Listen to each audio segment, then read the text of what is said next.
Janji manis STY untuk Timnas Indonesia.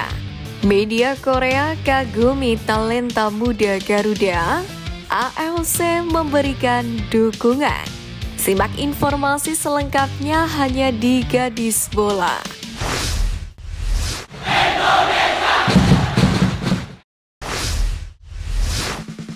Sintayong membeberkan hasil pertemuannya dengan Ketum PSSI Erick Thohir sekembalinya ke Indonesia dari Korea Selatan. Perihal ini dibagikan Sintayong melalui Instagram pribadinya pada Kamis kemarin. Sin memajang fotonya bersama Ketum PSSI yang bersalaman. Foto ini pun juga dibagikan Erick Thohir di Instagram sehari sebelumnya. Dalam captionnya, ia menuliskan tengah mempersiapkan babak ketiga kualifikasi Piala Dunia 2026 dan Piala AFF 2024. Tujuan kami adalah menjadikan Piala Dunia 2026 tujuan nomor satu saya. Karena itu, Sintayong meminta dukungan yang besar kepada masyarakat Indonesia agar target itu bisa tercapai. Selama ini, dukungan supporter kepada Timnas Indonesia menjadi tenaga tersendiri bagi Sintayong dan juga tim.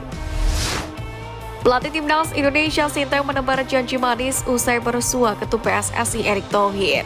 Ia berjanji akan membawa skuad Garuda makin berkembang di bawah asuhannya. Dalam pertemuannya dengan Erick Thohir, Sintayong tidak hanya membahas soal persiapan Timnas Indonesia di babak ketiga kualifikasi Piala Dunia 2026 zona Asia. Dia juga membahas persiapan Piala AFF dan SEA Games, serta mempersiapkan skuad Garuda Muda. Pelatih Timnas Indonesia Sintayong pun turut memberikan selamat kepada Ketum PSSI Erick Thohir yang pada baru saja menerima tanda kehormatan Bintang Mahaputra Adi Pradana. Erick sendiri mengaku bersyukur atas apresiasi yang telah diberikan Presiden. Pria yang juga menjabat sebagai Menteri BUMN itu pun berjanji akan lebih bekerja keras lagi. Timnas Indonesia menunjukkan penampilan yang solid selama Piala Asia 2023 lalu. Setelah lama absen dari turnamen tersebut, skuad Garuda lolos dari babak fase grup. Ini cukup jadi prestasi karena Indonesia tampil dengan gagah sejak awal turnamen. Sintayong juga dengan optimisme tinggi membawa tim yang banyak diisi pemain muda menjadi sosok petarung. AFC sendiri memberikan analisa lengkap untuk semua kontesan turnamen. Indonesia mendapatkan beberapa respon positif dari cara mereka bermain. Dalam artikelnya dituliskan, kecilian Sintayong dalam perubahan formasi saat menyerang dan bertahan berjalan cukup baik. AFC pun lantas menyoroti variasi dari 1-3-4-3 dengan transisi ke 1-5-4-1 di lini tengah. Serangan vertikal cepat dengan 6 pemain, para penyerang berlari ke ruang kosong di belakang pertahanan. Meski melawan tim kuat, Asnawi Mangkualam dan kawan-kawan mampu menunjukkan mental petarung. AFC juga menuliskan Timnas Indonesia juga cukup percaya diri saat menguasai bola dan bisa memberikan tekanan kepada lawan. Meski pengumuman resmi belum dirilis, tapi satu nama pemain sudah dikonfirmasi bakal dipanggil ke Timnas Indonesia. Nama pemain yang dimaksud adalah Dimas Derajat. Kabar ini dikonfirmasi langsung dari laman resmi Persib Bandung, di mana Maung Bandung telah menerima surat bernomor 3827-AGB-527-8/2024 untuk pemanggilan pemain 27 tahun tersebut ke tim nasional. Dimas Derajat sendiri memperpanjang tren positifnya di skuad Garuda. Pasalnya dia tetap jadi langganan lini depan Timnas Indonesia sejak diasuh oleh Sintayong.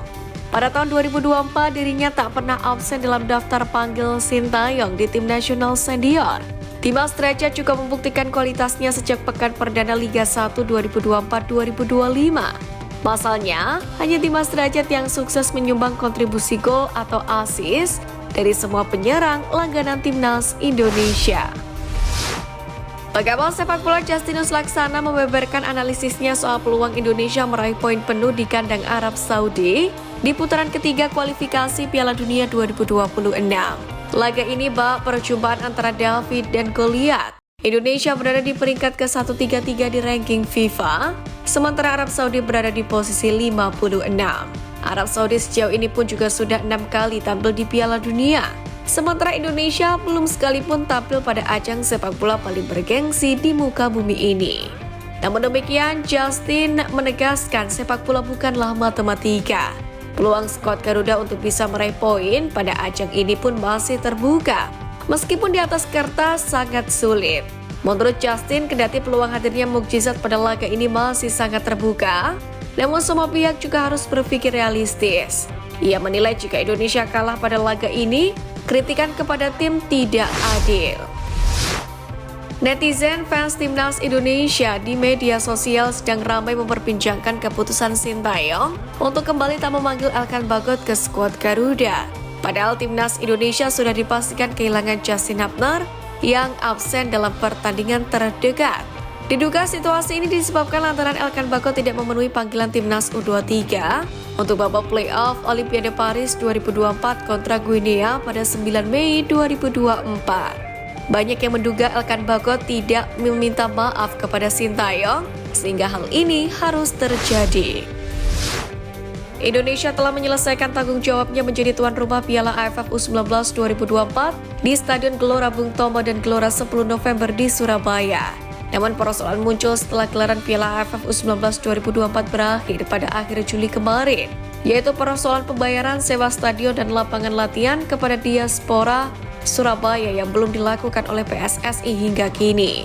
Terkait masalah ini, PSSI menjelaskan bahwa saat ini belum jatuh tempo untuk pelunasan. Pihaknya juga sedang meminta keringanan harga sewa stadion dan lapangan latihan selama Piala AFF U19 2024 karena dinilai terlalu tinggi. Dalam hal ini, Arya menilai PSSI meminta keringanan pembayaran karena menggunakan stadion bukan hanya satu pertandingan saja, melainkan secara terus-menerus untuk turnamen Piala AFF U19 2024. Sebagaimana diketahui, Venezia berhasil promosi ke Liga Italia 2024-2025. Kesuksesan Venezia itu sekaligus membuat pecinta sepak bola tanah air bisa melihat langsung performa dari JIZ.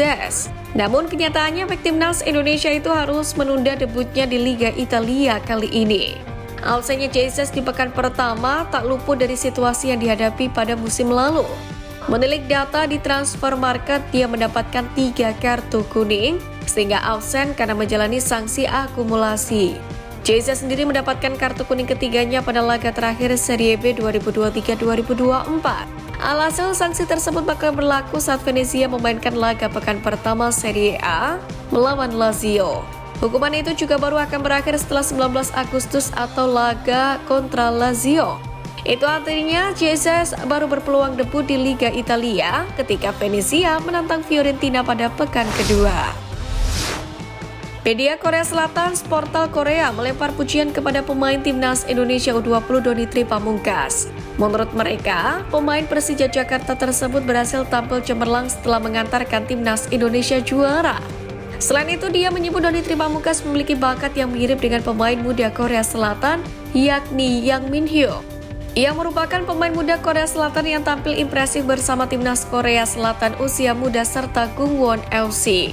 Sementara itu, pemusat latihan timnas Indonesia U20 di Jakarta dan Korea Selatan merupakan bagian dari persiapan untuk tampil di kualifikasi Piala Asia U20 2025. Timnas Indonesia sendiri tergabung ke grup F bersama dengan Yaman U19, Timor Leste U19, dan Maladewa U19.